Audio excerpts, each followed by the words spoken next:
Saudara Pablo Benua kembali memberikan sederet opini tajamnya terkait perdamaian antara Agus Salim dan Pratiwi Novianti alias Novi yang kembali deadlock alias buntu. Untuk mengetahui sederet opini tajam yang diungkapkan oleh Pablo Benua, maka inilah 5 opini tajam Pablo Benua terkait perdamaian Agus dan Novi yang kembali deadlock versi Cumi Top 5. Pablo Benua mengungkapkan bahwa dirinya telah memprediksi akhir dari pertemuan yang beberapa waktu lalu dilakukan oleh pihak Agus Salim dan pihak Novi. Seperti diketahui, pertemuan tersebut kembali berakhir deadlock dan jauh dari kesepakatan damai. Dan ternyata hal tersebut telah diprediksi oleh Pablo Benua. Ya, menurutnya hal tersebut pasti akan terjadi karena seharusnya memang kedua belah pihak tersebut melibatkan para donatur yang kini sudah bersuara melalui polling nasib uang donasi. Lantas seperti apa opini tajam Pablo Benua terkait perdamaian yang kembali deadlock? Ya, jadi perdamaian yang terjadi hari ini sebenarnya adalah sesuatu hal yang memang udah gue prediksi gitu loh. Udah gue prediksi bahwa akan ada deadlock kembali gitu. Kenapa? Karena memang pada saat mediasi yang ada di Gedung Juang saja sudah menunjukkan ada ketidaksepemahaman visi di dalam penyelesaian persoalan yang terjadi pada Agus dan Novi saat ini gitu. Nah, di sisi lain, kalau memang benar-benar mau dilakukan mediasi, maka harus ada 3 pihak, bukan 2 pihak. Kalau di sana itu tadi masih terlihat hanya dominan terhadap 2 pihak, yaitu terhadap Agus dan Novi. Sementara persoalan ini sudah menjadi persoalan para donatur juga. Ini bukan lagi persoalan antara Novi dan Agus, tetapi antara Novi, Agus, dan para donatur. Ini jadi persoalan 3 pihak begitu. Jadi kalau mau menyelesaikan tentunya harus melibatkan para donatur. Karena donatur adalah pihak yang paling memiliki wewenang untuk menentukan uang tersebut diperuntukkan sebagai apa. Pablo Benua juga menanggapi terkait aksi walkout yang dilakukan Novi di tengah forum pertemuan dengan pihak Agus Salim. Ia berbeda dengan pihak Farhad Abbas yang menyoraki dan menilai Novi tidak memiliki etika. Pablo Benua dalam hal ini menilai bahwa langkah yang dilakukan Novi sudah sangat tepat. Lantas, seperti apa opini tajam Pablo Benua? Apa yang membuat dirinya setuju dengan aksi walkout Novi?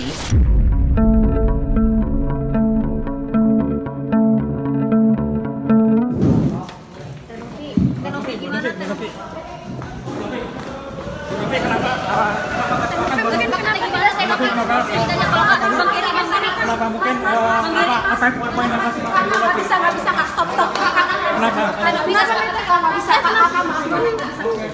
nggak bisa kak stop kak. Mas, ya kalau dari Novi walkout itu menurut gue ya itu adalah langkah yang tepat bagi Novi, karena Novi memang sejak kemarin di live TikTok gue, di seluruh video gue selalu gue sampaikan bahwa memang Novi itu ada di pihaknya para donatur.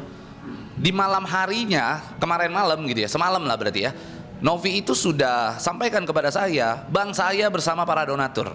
Itu yang disampaikan oleh Novi. Itu sebenarnya menjadi clue, itu menjadi kata kunci bahwa walkout itu terjadi begitu. Jadi kalau orang-orang pada kaget Novi walkout, kalau saya sudah tidak kaget karena saya punya keyakinan Novi punya caranya sendiri untuk menunjukkan kalau dia bersama para donatur begitu. Novi bukan tidak setuju uang tersebut diserahkan kepada Agus.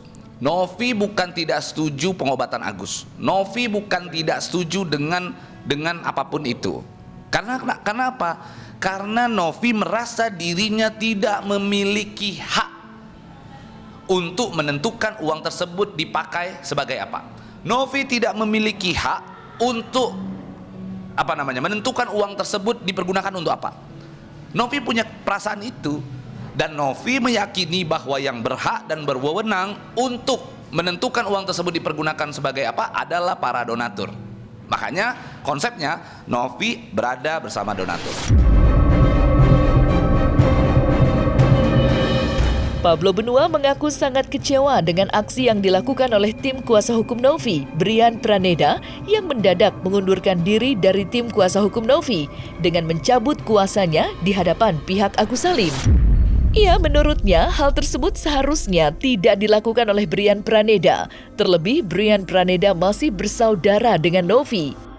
Lantas seperti apa opini tajam Pablo Benua? Dan apa alasannya ia mengkritik keras aksi pengunduran diri dari Brian Praneda? Karena Novi sudah meninggalkan, dengan ini saya menyatakan saya akan menarik diri dari kuasa hukum Novi. Aduh pengacara. Ini baru pengacara.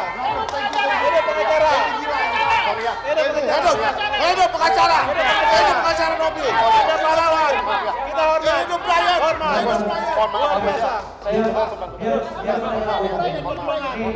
Dan kalau ditanya kenapa Brian akhirnya mundur, ya tentunya itu mundurnya Brian karena adanya rasa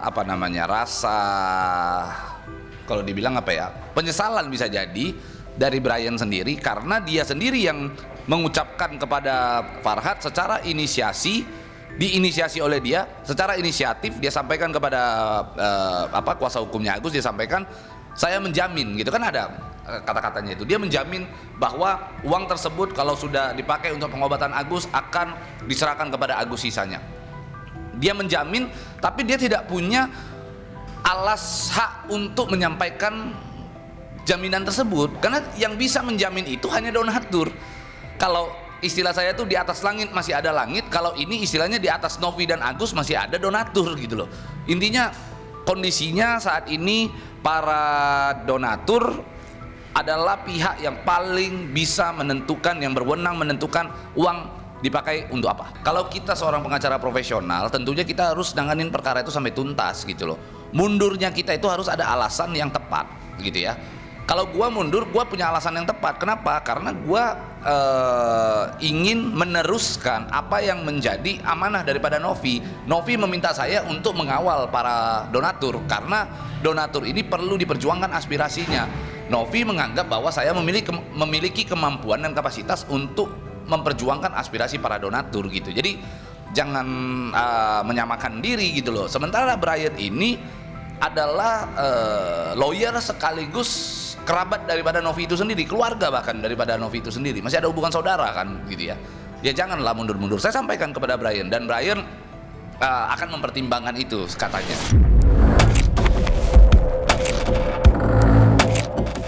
Melihat langkah perdamaian antara Agus Salim dan Novi yang kembali deadlock, Pablo Benua beropini jika memang kedua belah pihak benar-benar serius ingin segera menyelesaikan polemik uang donasi tersebut, Agus Salim dan Novi harusnya duduk bersama, berbicara dari hati ke hati, tanpa direcoki oleh tim kuasa hukumnya masing-masing. Lantas, seperti apa opini tajam Pablo Benua? Dan seperti apa respon Agus Salim atas saran Pablo Benua? Saya yakin urusan tersebut kalau Agus dan Novi bertemu berdua, benar-benar bertemu berdua tanpa didampingi oleh orang-orang yang hanya memperkeruh suasana, saya yakin selesai. Saya yakin ini urusan tidak serumit ini gitu ya. Maka saya ingin katakan kalau memang Agus ingin persoalan ini selesai, biarkan proses hukum berjalan. Biarkan putusan pengadilan yang berjalan, karena di sana ada hak daripada donatur untuk menentukan. Hargai itu. Intinya ingat ya, Agus bisa dikenal di seluruh Indonesia. Lalu ada uang yang pernah singgah senilai kurang lebih 1,5 miliar di rekeningnya Agus, itu dari donatur. Oleh karenanya hargai mereka. Dengan kita menghargai mereka, maka Agus saya pastikan juga akan dihargai oleh siapapun. Agus berharap hari ini hari perdamaian. Mbak Novi selalu bilang sama Agus, mari kita bertemu, kita bicara dari hati ke hati. Hari ini Agus menghadiri di acara ini. Agus belum sempat bersalaman sama Mbak Novi, tapi Mbak Novi tinggalkan Agus. Agus kepengen gimana caranya pun kita menyelesaikan masalah supaya selesai masalah. Tapi hari ini aku sangat kecewa kepada Mbak Novi.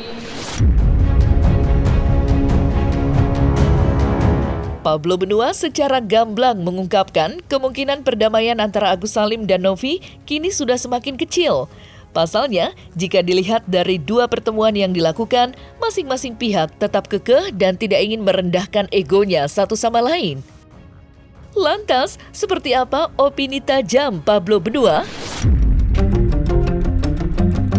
Saya kira pertemuan untuk selanjutnya sih itu sudah sulit ya. Yang pasti saat ini proses hukum akan segera bergulir. Udah biarin aja nanti proses hukum yang akan menyelesaikan persoalan tersebut gitu ya. Jadi jangan dipanjang-panjangin lagi, buat lagi pertemuan. Konsepnya sih begini. Ini mau selesai. Kalau mau selesai, mau benar-benar selesai, percayakan semuanya kepada proses hukum yang bergulir. Intinya uang tersebut saat ini tidak bertuan. Cari tuannya melalui proses hukum. Kalau kita ingin agar uang tersebut dicarikan tuannya, dicarikan siapa yang berhak untuk mengelola melalui proses hukum, tidak ada satupun lagi pihak yang dapat mengganggu gugat terhadap urusan penggunaan uang tersebut dan siapa yang berhak. Jadi tidak lagi kita berkutat di urusan itu gitu loh. Tinggal bagaimana penyaluran uang tersebut.